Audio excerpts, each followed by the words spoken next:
Hola, hola, bienvenidos nuevamente a este podcast de Turismo en Salud. En este podcast donde hablamos un poco de pacientes internacionales, de turismo médico, turismo en salud. Y hoy tenemos una invitada muy especial. Como ustedes hemos hablado en las últimas semanas y en los últimos capítulos, hemos estado invitando a diferentes personas del sector. Hemos hablado con directores de clúster, hemos hablado con directores de facilitadoras de turismo médico y también hemos hablado con algunas clínicas. Hoy vamos a hablar con uno de los centros de reproducción asistida más importantes de Colombia, Reprotec, y nos acompaña el día de hoy Eliana Valderrama, quien coordina todo el tema de pacientes internacionales. Eliana, bienvenida. Hola Juan Pablo, muchas gracias por la invitación. ¿Desde dónde te conectas el día de hoy? En Bogotá, Colombia. Estamos en Bogotá. Contémosle un poquito a la gente lo que ha sido esta historia de Reprotec, porque algunas personas nunca la han escuchado, pero pues es tal vez uno de los centros más antiguos de reproducción asistida en Latinoamérica. Contémosle un poquito a las personas eso.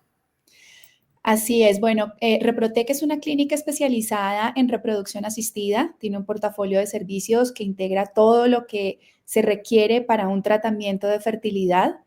Efectivamente, Reprotec fue una de las primeras clínicas que aparecieron en Colombia. Ya cumplimos 30 años de estar operando y atendiendo pacientes nacionales e internacionales. Nuestros socios fundadores fueron de los primeros ginecólogos que buscaron la subespecialización en reproducción asistida. Que no existía antes. Pues en Colombia no era tan común para ese momento hacer esa subespecialización. Así que ellos tuvieron que salir del país. Uno fue a Alemania, el otro fue al Reino Unido y el otro fue a los Estados Unidos y Canadá. Y allí ellos tres pues lograron este nuevo conocimiento y así tuvieron pues las bases para abrir una clínica en Colombia que por fortuna pues cuenta con muy buena reputación y se demuestra en esta larga trayectoria que se ha mantenido. Y una clínica de fertilidad normalmente la gente la piensa que es donde hacen inseminación artificial y ya.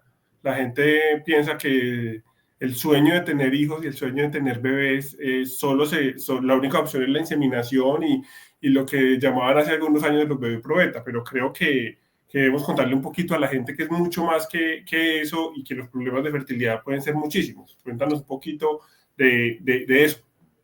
Sí, mira, voy a empezar por contarte un dato clave que publicó la Organización Mundial de la Salud en el año 2023, y es que cerca del 18% de la población mundial, población en edad reproductiva, presenta algún tipo de infertilidad.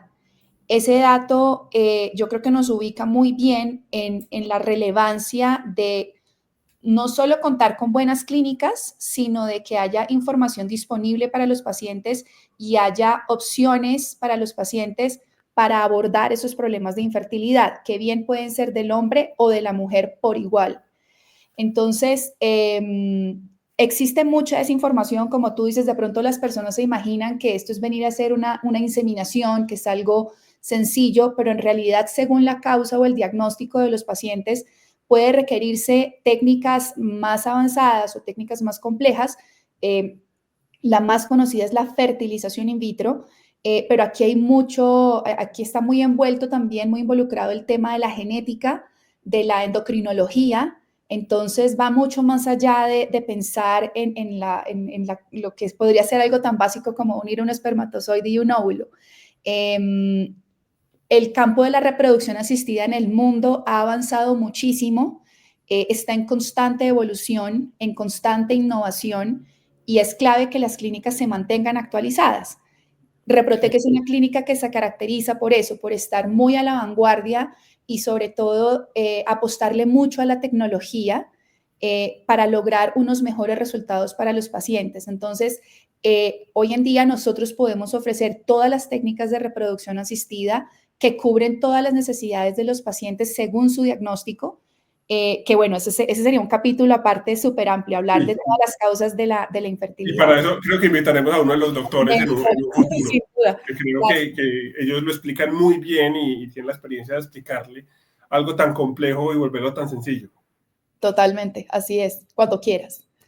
¿Cómo empieza el proceso? ¿Cómo empieza el proceso? Las personas, pues para hablar de infertilidad, las personas creen que simplemente al mes de no quedar o a los pocos meses o a los pocos días eh, de no quedar en embarazo y estarlo buscando ya son infértiles. Y realmente, y pues les contamos a los que nos están viendo y escuchando que la infertilidad puede ser temporal también, puede ser transitoria, puede ser por alguna enfermedad que nada tiene que ver con el aparato reproductor y puede ser por muchos aspectos. Entonces, ¿cómo empieza ese proceso? ¿Cómo empieza la primera consulta? Porque ustedes los visitan pacientes de todo el mundo. ¿Y cómo empieza ese proceso? Un paciente se contacta con ustedes y ¿qué es lo primero que sucede? Bueno, mencionaste algo muy importante que es si al pasar un mes ya habría que consultar o no. Entonces, hay otro dato súper importante y es, según la edad de la mujer y el tiempo que lleve buscando el embarazo, es necesario o urgente consultar o no. Una mujer que tiene 35 años como máximo y lleva ya un año buscando embarazo en casa y no lo logra, no lo Haciendo consigue, la tarea.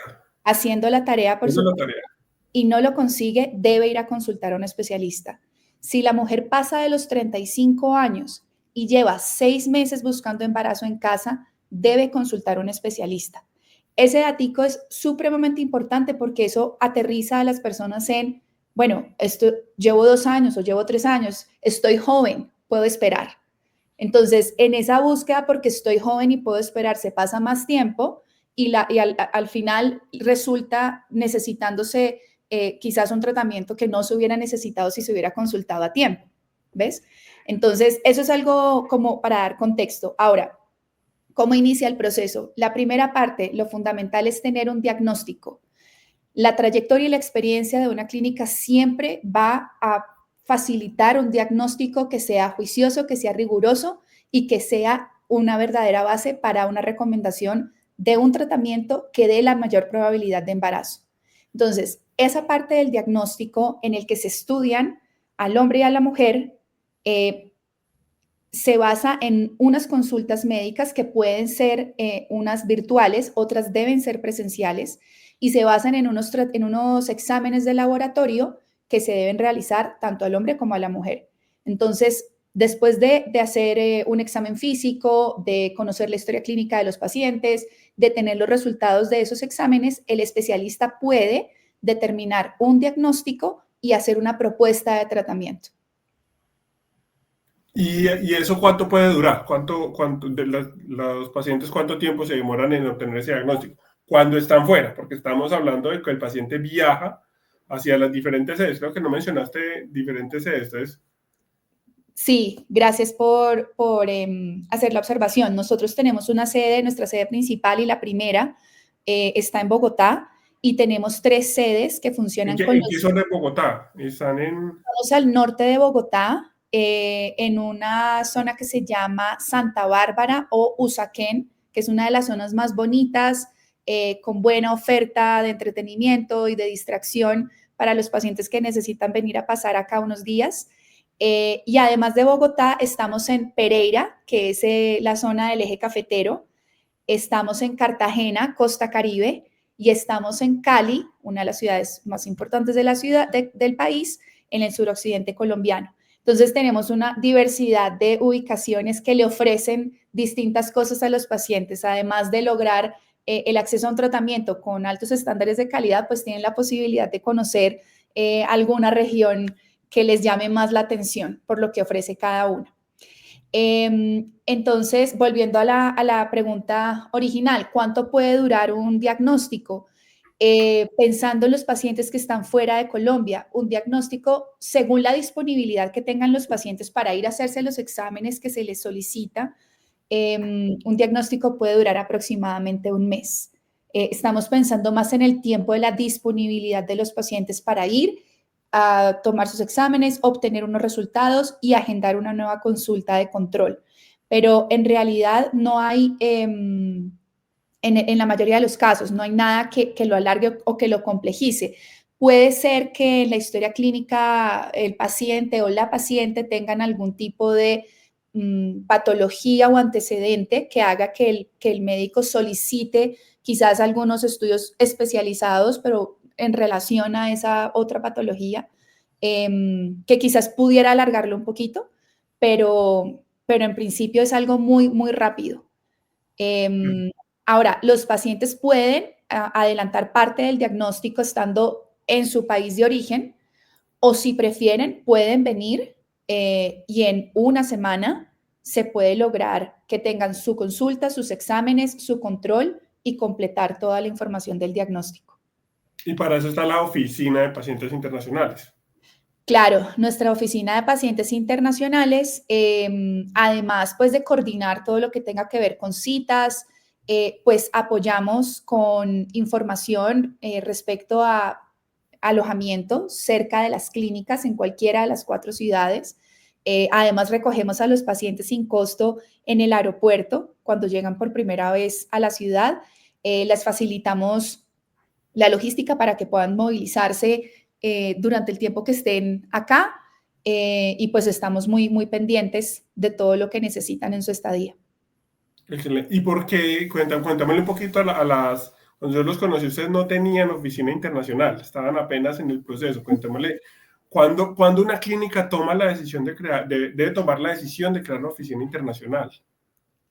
Pues mira, está chévere esa pregunta. En realidad, nosotros recibimos pacientes internacionales desde hace muchísimo, muchísimo tiempo. Siempre ha existido un voz a voz y eso pues nace del hecho de que muchos pacientes que vienen de afuera son colombianos. De hecho, entonces se empezó a crear ese voz a voz fuera de Colombia y cada vez empezamos a recibir más pacientes de otras nacionalidades de distintos países. Como bien dices, hace unos 5 años se hizo conciencia de la oportunidad que es el turismo médico y de la importancia de formalizar un programa que acogiera a esos pacientes y que les prestara unos servicios adicionales en comparación con los servicios que puede recibir un paciente local. Entonces, llevamos un proceso ya de unos años en el que hemos venido aprendiendo, entre otras cosas, de certificaciones de calidad para paciente internacional, conformar un equipo que esté enfocado en ese paciente, entender esas necesidades distintas que tiene el paciente que viene de afuera que el que está aquí. Entonces ha sido todo un proceso y pues en realidad Colombia creemos que tiene una excelente imagen en turismo médico hacia el mundo en diferentes especialidades médicas y sobre todo creemos que tenemos una gran oportunidad como destino país para hacer una alternativa en reproducción asistida para los pacientes internacionales. ¿Y por qué los pacientes viajarían a Colombia a hacerse el tratamiento? ¿Cuáles son los motivos en los que viajan? Hay distintas razones según el país de origen, pero te Okay. mencionaré algunas sin vincularlo a un país en específico. Hay países que tienen lista de espera, por ejemplo, en donde los tratamientos de fertilidad están cubiertos por su sistema de salud, pero eso Okay. hace que el acceso pues, sea demorado. Otro factor es que hay países en los que no se pueden realizar ciertos procedimientos. Para dar un ¿Por ejemplo, temas religiosos o legales? sí, para dar un ejemplo, no se puede hacer estudio genético de los embriones. Ok. Otra razón definitivamente es el precio, especialmente si nos comparamos con los Estados Unidos, tenemos una diferencia de precio inmensa, con lo cual pues, ¿Qué tan inmensa es? Es que la puede gente ser, dice, puede ser de más de la mitad del precio. ok, Dependiendo del tipo de tratamiento, puede ser de más de la mitad. Entonces, nosotros podemos ofrecer tratamientos con buenos estándares de calidad a precios asequibles, que al hacer la cuenta, el presupuesto completo de lo que cuesta un tratamiento, más hospedaje y tiquetes, aún así sigue saliendo por menos de lo que puede costar en los Estados Unidos. excelente. Entonces, ahí te menciono algunas razones, principalmente, pues definitivamente el precio, como puede ocurrir con muchas otras especialidades médicas, claro. Pues el tema de calidad creo que también influye porque ustedes son de esa de las clínicas que reciben pacientes que han ido a otras clínicas en otros países. Sí, sí, recibimos muchos pacientes que ya han tenido procesos previos, que ya han tenido intentos fallidos, desafortunadamente. Y pues nuestras tasas de embarazo Hablan de los protocolos médicos que hemos logrado diseñar por todos estos años, 30 años de funcionamiento. Hoy contamos con unos protocolos médicos, protocolos de laboratorio, controles de calidad y unos estándares que sí nos permite tener unas tasas de embarazo de muy buen nivel, también comparándonos con clínicas fuera de Colombia y no solo en Latinoamérica, comparándonos con clínicas en los Estados Unidos, tenemos unas tasas muy competitivas. Entonces, ahí es cuando se encuentra ese balance entre, bueno, sabemos que no es fácil tomar la decisión de ir a otro país, pero no solo tenemos unos precios más asequibles, sino que tenemos la posibilidad de ofrecer resultados, que al final eso es lo que busca el paciente. Aquí el objetivo es uno, es lograr un embarazo, así que a eso es a lo que le estamos apostando. Hablemos un poquito más de ese proceso de crear esa oficina internacional. Muchos de los que nos están viendo están interesados en el tema del turismo médico, hacen parte de la industria o simplemente tienen curiosidad. ¿Qué te hubiera gustado saber hace 5 años que lo has aprendido en estos años respecto a la creación de esa oficina internacional? ¿Cuáles han sido algunas dificultades? Contémosle un poquito a la gente algunos aprendizajes de este proceso tan interesante.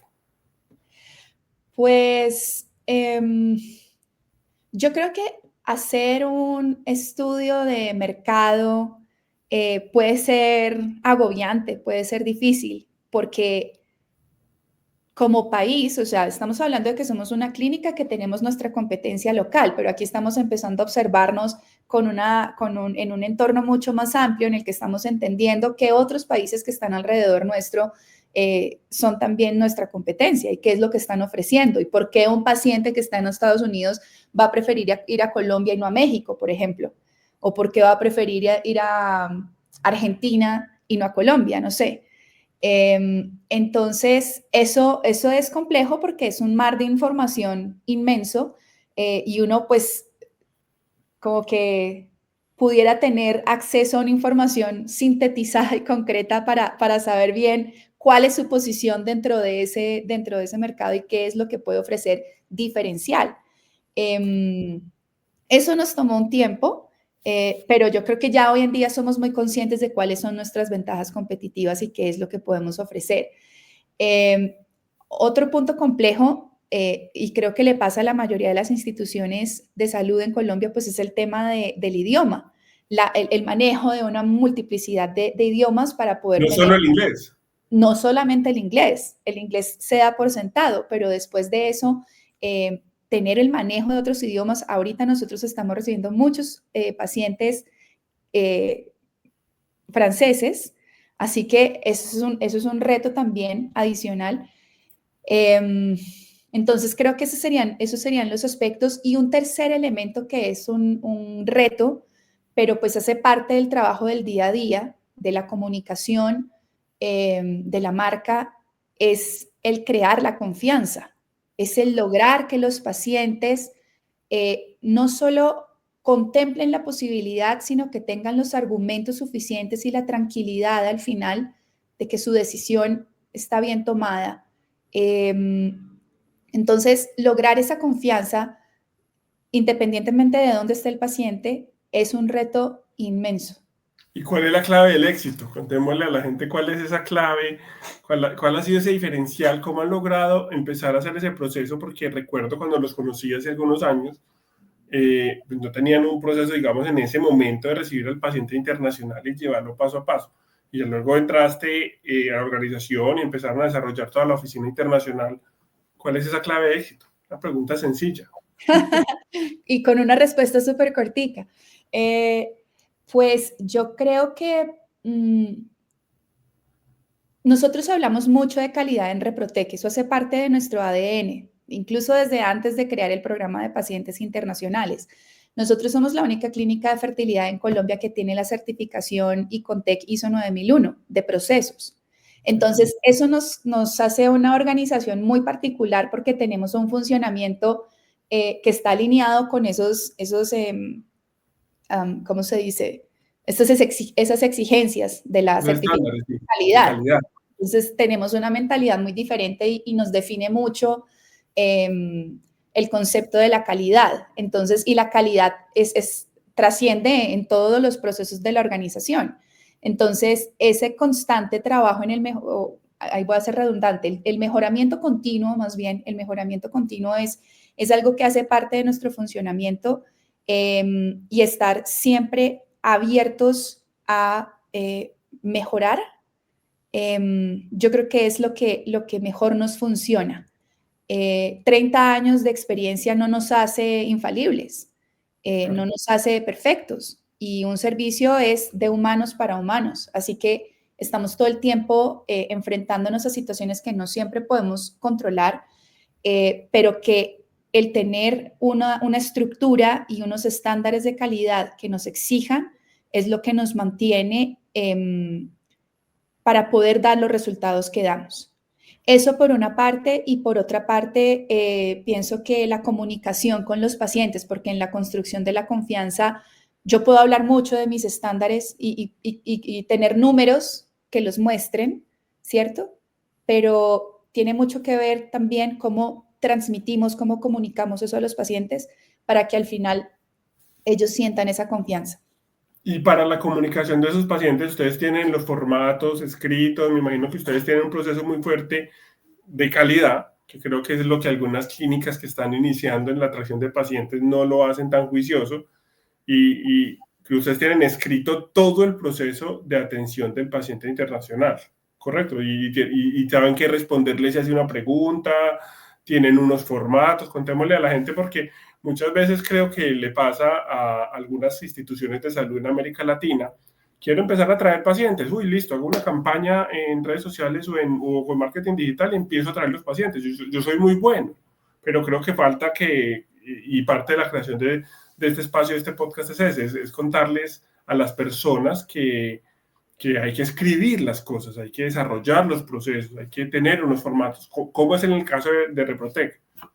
Claro, precisamente por la certificación ISO 9001, pues una de las prácticas que es obligatoria es tener los procesos descritos, el alcance, el objetivo, los roles. Por ejemplo, ¿qué procesos se deberían describir de una oficina internacional? ¿O cuáles han hecho ustedes así que han sido? Nosotros debemos tener descrita no solo la parte médica, sino también la parte de atención al paciente, de experiencia del paciente, desde que tiene su consulta de primera vez hasta que recibe, ni siquiera hasta que recibe su resultado de prueba de embarazo, sino posterior a eso. Entonces, nosotros tenemos que cubrir todo desde cómo el paciente se entera de Reprotec, pero principalmente desde cómo es su experiencia en su primera consulta, hasta el final del proceso, hasta que el paciente vuelve a su país de origen. Y todo eso lo tienen documentado, escrito. Claro. Eso es mucho trabajo. ¿Quién lo debe hacer? Es que hay veces que pareciera que lo hagan de calidad. Bueno, eso estaba pensando. En realidad lo tenemos que hacer en conjunto con calidad. Calidad debe hacer ese seguimiento y debe tener pues prestar la atención para que el proceso se esté además actualizando, porque de nuevo, como te decía antes, pues esto evoluciona y muchas veces encontramos oportunidades de mejora. Entonces tampoco es un documento finalizado y terminado, sino que también está adaptándose según nuevas necesidades. Entonces, entre calidad y el programa de paciente internacional, estamos constantemente trabajando para hacer los ajustes. Y en eso que ustedes ya en el mercado y que han traído últimamente, han estado participando en temas internacionales, ¿qué ves en el sector? Otras clínicas del sector o de otros sectores que se posicionan a nivel internacionales, ¿qué errores ves tú que están cometiendo? Que creo que en Latinoamérica, en Colombia también, hay muchas clínicas que salen a ofrecer sus servicios internacionales, pero creo que falta cierta preparación. ¿Y tú qué ves? ¿Tú qué ves en el sector? Que digas, ojo con esto, o me he dado cuenta de esto otro. Es posible que la formalidad, el tener unos documentos claros ya no internos, como del que estábamos hablando ahora, de una descripción de un proceso que tiene que ver con algo interno, sino toda la documentación y todo lo que sirva de soporte para comunicación con los pacientes, contratos, consentimientos médicos, formatos de solicitudes. Yo creo que la formalidad implementada a través de herramientas que le den claridad al paciente sobre el tipo de servicio que va a recibir, qué alcance tiene, qué riesgos tiene, qué compromisos tiene la clínica con el paciente, qué obligaciones tiene el paciente con el tratamiento o con el tipo de proceso que vaya a llevar. Es algo en lo que varias instituciones podrían seguir mejorando. De nuevo, como que suena repetitivo, pero ahí volvemos a caer en el mismo tema de calidad. Y el hecho de tener una certificación, pues ya pone a una institución en un terreno muy diferente que le permite operar con un orden y sobre todo con una claridad para el paciente. Es que existe algo que se llama la ruta del paciente o el patient journey. Si una institución tiene claro esto y tiene claro todos los checkpoints por los que va el paciente y tiene claro qué es lo que se necesita para que ese checkpoint ocurra y qué debe resultar de y qué herramientas se necesitan para su implementación, pues hay como una visión muy amplia y muy integrada de la experiencia del paciente en esa institución. Entonces, esa ruta del paciente es fundamental. Y ves que algunas instituciones tal vez no la tienen muy clara. Pues la verdad no conozco muchas, no conozco a fondo muchas otras instituciones, ni siquiera de áreas distintas a la reproducción asistida, entonces no sabría decir, pero pues sí sé que en el marco del turismo médico en Colombia se está impulsando muchísimo a todas las instituciones para que tengan algún mecanismo de control de calidad que haga que esa experiencia y el resultado para el paciente sea mejor. Hablemos ahora un poquito del tema de los tratamientos. Entonces, porque hay, digamos, 3 grandes tratamientos en temas de fertilidad y hay uno de moda que es el tema de subrogación de útero, que es una mala traducción y la gente no lo entiende, eso cómo funciona. Y sé que ustedes el último año han estado incursionando mucho en el tema y tal vez uno de los líderes en Colombia. ¿Cómo funciona eso? O contémosles un poquito a la gente que nos ve cómo es que funciona, porque quién paga qué y entonces quién hace qué, eso es muy, muy raro. Claro. Bueno, no serían 3 grandes tipos de tratamientos, sino 4, le voy a sumar a otro. Y antes de responder cómo funciona lo de subrogación, te cuento cuáles son esos otros Eso. 3. Digamos, subrogación ya sabemos que es uno. Entonces, el primero y el más conocido es la fertilización in vitro. Después está la fertilización in vitro con óvulo donado. Nosotros en Reprotec tenemos nuestro propio programa de donantes, es decir, que tenemos la capacidad y de acuerdo a lineamientos que existen en las asociaciones de los Estados Unidos y de Europa, nosotros adaptamos nuestro programa a esos guidelines y además tenemos una supervisión directa del INVIMA sobre el funcionamiento del programa de donantes. Tenemos la capacidad de ofrecer óvulos donados para pacientes que lo necesitan. Ese sería el segundo. El tercero es el de preservación de fertilidad, que es uno del que no se habla casi y es absolutamente espectacular para las mujeres el saber que tienen la posibilidad de congelar sus óvulos. ¿Cómo así que preservación de fertilidad? Se llama, pues nosotros lo llamamos preservación de fertilidad y se conoce comúnmente así, pero otra forma de llamarlo es congelación de óvulos. Y esto es una propuesta para mujeres jóvenes alrededor de los 33, 34, 35 años, que son mujeres que quizás para ese momento de vida puede ser que tengan unos proyectos profesionales o personales que se están desarrollando y no se ven en ese momento siendo mamás. Puede ser que no tengan una pareja en el momento para buscar un embarazo. Digamos, puede haber distintas circunstancias que hacen que esa mujer vea en la congelación de óvulos la oportunidad para guardarlos para ser mamá en un futuro, 3 o 4 o 5 años después, cuando sus circunstancias ya se lo permitan. Entonces, esa es una propuesta muy, muy especial de la reproducción asistida para las mujeres, porque en ese orden de ideas habría, digamos que menos mujeres en edad avanzada se estarían viendo en la necesidad de tener un tratamiento de fertilidad cuando ya sus óvulos no tienen la misma calidad que tenían cuando tenía 35 años. Entonces, esa es Y una... también funciona, y ese es el que se usa también para enfermedades como cáncer o como ciertos tratamientos que le da a personas jóvenes, que ahorita no está, que es una de las grandes pandemias del mundo, es el tema del cáncer, y entonces se Exacto. usa también para preservación de fertilidad de esa manera. ¿Y para el hombre hay también? Para el hombre también se puede hacer ¿Sí? preservación de fertilidad igualmente, sí. Y para los dos casos, tanto por una decisión, una elección, como por ser un paciente que va a iniciar algún tratamiento oncológico que definitivamente le va a afectar su sistema reproductivo y que le va a dar la posibilidad de proyectar un futuro como papá o mamá, teniendo sus gametos guardados. Entonces, ese es un tema fascinante. También otro capítulo del podcast. Claro. Ese sería el tercero. No, porque ¿cuánto tiempo puede guardar eso? Y entonces Sí, eso es sí, un montón de preguntas que se me ocurren al respecto. cierto. Ese es el tercer tratamiento, pues, de los grandes, digamos, en reproducción asistida. Y el cuarto, efectivamente, es la subrogación. La subrogación o fertilización in vitro en útero subrogado, pues, involucra a una persona que llamamos portadora gestacional. Y pues básicamente es un proceso un poquito más complejo, también tiene una parte legal que pues debemos involucrar a un abogado especializado o a una firma de abogados especializada en temas de subrogación.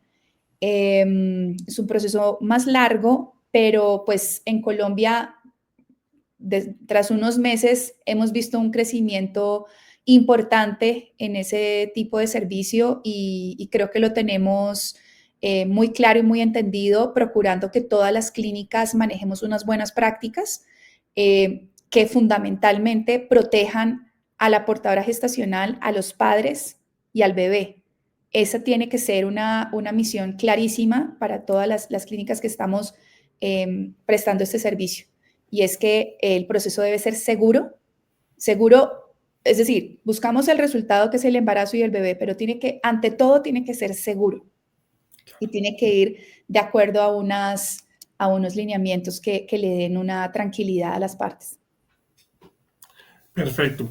Liana, ¿qué le dirías a una pareja que está pensando en tener hijos y que ha estado en la búsqueda y siente como la duda del tema de fertilidad? Hay muchos mitos tal vez muchas barreras en pensar, uy, no, yo por qué voy a ir por allá.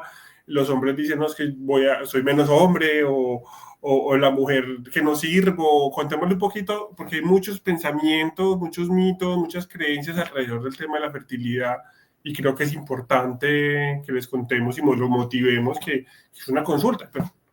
Claro, sí, desafortunadamente hay tabú social y hay mucha presión sobre este tema y es algo que se ve en la cotidianidad, pero que no se racionaliza en el sentido de cuánto afecta a una pareja el no poder lograr un embarazo. Afecta emocionalmente, afecta la relación. Entonces, y nuestra sociedad está acostumbrada a esperar de las parejas el tener un hijo. Es algo que se da por sentado, es algo que tiene que pasar. Entonces, sí hay mucha presión y hay mucho tabú y hay temor, especialmente de los hombres, por consultar. Entonces, el mensaje es consultar. El mensaje es, tú no puedes tomar decisiones ni puedes cambiar nada en ese aspecto específico si no tienes información. Y la Claro. información la obtienes consultando, la información la obtienes a través de un diagnóstico para saber realmente a qué te enfrentas. La sola idea de imaginarse o el solo hecho de imaginarse que hay algún asunto de infertilidad por el cual una pareja no logra el embarazo, se le ocurre que es que eso le va a costar millones de millones de millones. Puede pasar que su situación no sea esa, que tan solo necesite un procedimiento sencillo. Entonces, llenarse de temor y dejar que el tiempo pase es lo peor. Esa es la peor decisión, dejar que el tiempo pase. Ahí lo importante es buscar una clínica con experiencia, con trayectoria, con especialistas bien formados, bien entrenados, y obtener un diagnóstico.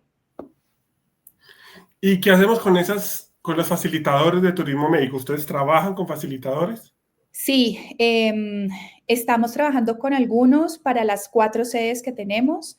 Yo creo que ahí todavía tenemos muchísimo camino por recorrer, pero sin duda pues son un actor muy importante en este escenario, pues porque nos permite ser más visibles a nuevos grupos de pacientes. Entonces, tenemos mucha expectativa también con los resultados, no solo de los facilitadores con los que trabajamos actualmente, sino que esa red se amplíe también y que podamos llegar a más pacientes. Estoy poniendo por aquí la página de ustedes, es Reprotec tu centro, ¿cierto? Reprotectucentro.com. Sí. Ahí pueden conocer un poco de Reprotec. Eliana, muchísimas gracias. Creo que nos daría este tema para hablar horas y horas, pero la idea de esto es hacer unas pequeñas conversaciones así grabadas para que las personas que están en el mundo del turismo en salud conozcan un poquito más, para motivar a todas las clínicas y todos los especialistas a organizarse, a desarrollar procesos, a adquirir ese conocimiento necesario y esa orden y esa claridad que mencionaste ahora para el manejo de pacientes internacionales. Entonces creo que muchas gracias por tu tiempo. No sé si quieras decirle algo más a las personas que nos están viendo. No, pues a ti muchísimas gracias por la invitación. Para nosotros es valiosísimo este espacio para contar pues de lo que hacemos. Y lo único que quisiera agregar es nuestro usuario en Instagram para que nos vean en redes sociales, en donde publicamos mucho contenido educativo también. Es @reprotec_. @reprotec_. Perfecto. Sí. Bueno, a ustedes muchas gracias por seguirnos, acuérdense de darle like, acuérdense de compartirlo, de preguntarnos, de escribirnos, de comentarnos. Este es un espacio para seguir aprendiendo entre todos sobre cómo se maneja bien un paciente internacional. Y bueno, muchas gracias, Eliana, muchas gracias a ustedes y nos vemos pronto, nos vemos en una próxima ocasión. Gracias, Juan Pablo. Bueno, gracias. Chao.